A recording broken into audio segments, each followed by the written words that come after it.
শিহাব শাহিনের সাথে এর আগে আমার ছবি করা হয় নাই, ওটিটিতে কাজ করেছি, অন্যান্য মাধ্যমগুলোতে কাজ করেছি, কিন্তু ছবির ক্ষেত্রে এই প্রথম আমি শিহাব শাহিনের সাথে কাজ করেছি।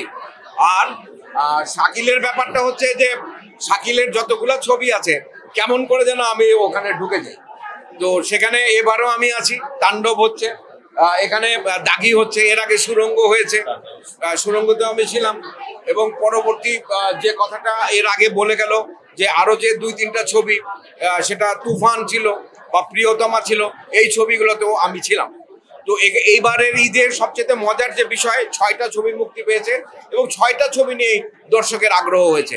আজকে দাগির যে টিকিট, এটা আমি নিজেই পাচ্ছিলাম না দেখার জন্য, শিহাব শাহিন আমাকে সেই সুযোগ করে দিয়েছে।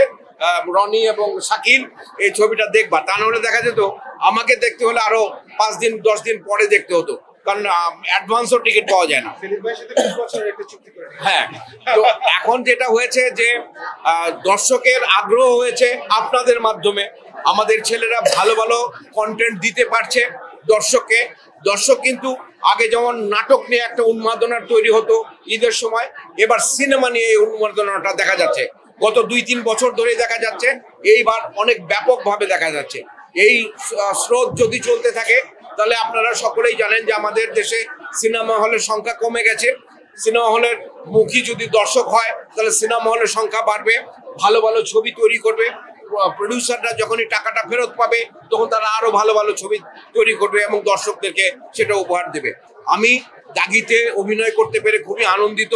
আমি আপনাদের মতোই যারা এখানে ছবি দেখেন নাই, আমিও দেখি নাই, আপনাদের সাথে নিয়ে আমরা ছবিটা দেখব, আপনারা বিচার করবেন যে ছবিটা কেমন হলো না হলো।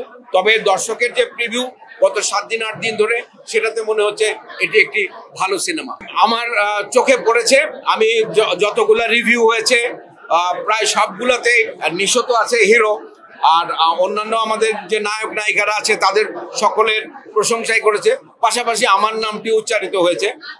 আমি নিশ্চয়ই মানে সবগুলোতে আর বড় বড় রোল করতে পারিনি, দাগিতেও মোটামুটি একটা রোল, অন্যগুলোতে ছোট ছোট রোল করেছি, কিন্তু তারপরেও যে দর্শক আমার অভিনয়টা মনে রেখেছে বা প্রিভিউতে আমার নামটা উল্লেখ করছে, সেটা আমি তাদেরকে টাকা দিয়ে করি নাই।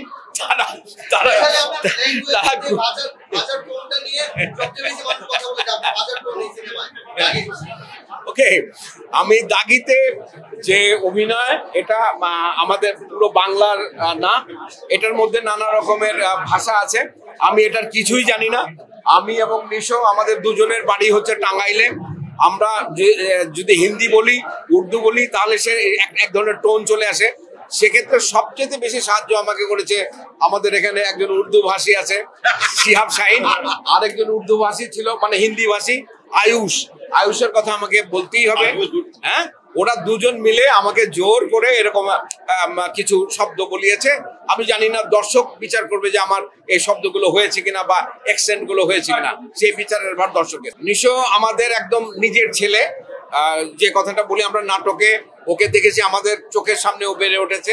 আমি ওর সঙ্গে, ও 2টো সিনেমা করেছে, সৌভাগ্যক্রমে 2টো সিনেমাতে আমি ওর কোয়ার্টার্স ছিলাম। সুরঙ্গতে আমাদের মধ্যে এক ধরনের একটা বন্ডিং তৈরি হয়েছিল ওই ছবিটার মাধ্যমে।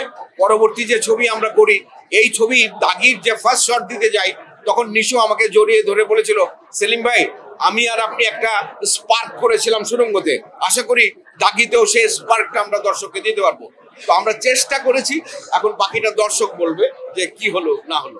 নিশো অত্যন্ত পরিশ্রমী একজন শিল্পী, ও ভীষণভাবে চরিত্রের মধ্যে থাকে, চরিত্রের সাথে লেগে থাকতে চায়, তার জন্যে যত ধরনের স্যাক্রিফাইস সে করে। এবং যে মনোনিবেশ, যদি 1 মাস ব্যাপী শুটিং হয়, আমি ওকে দেখেছি 1 মাস ব্যাপী ও শুধুমাত্র এই ছবিটাতেই কনসেন্ট্রেট করেছিল।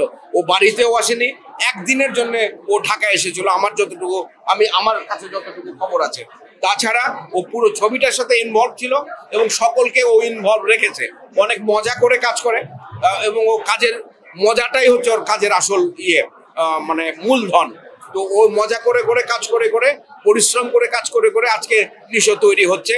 আরো ভবিষ্যতে নিশো এর চেয়ে অনেক ভালো অভিনয় আপনাদেরকে উপহার দিতে পারবে। সহকর্মীরা প্রত্যেকেই আমাদেরকে অ্যাপ্রিসিয়েট করেছে, তারা প্রত্যেকেই ভালো বলেছে, তাদের কাছে ভালো লেগেছে।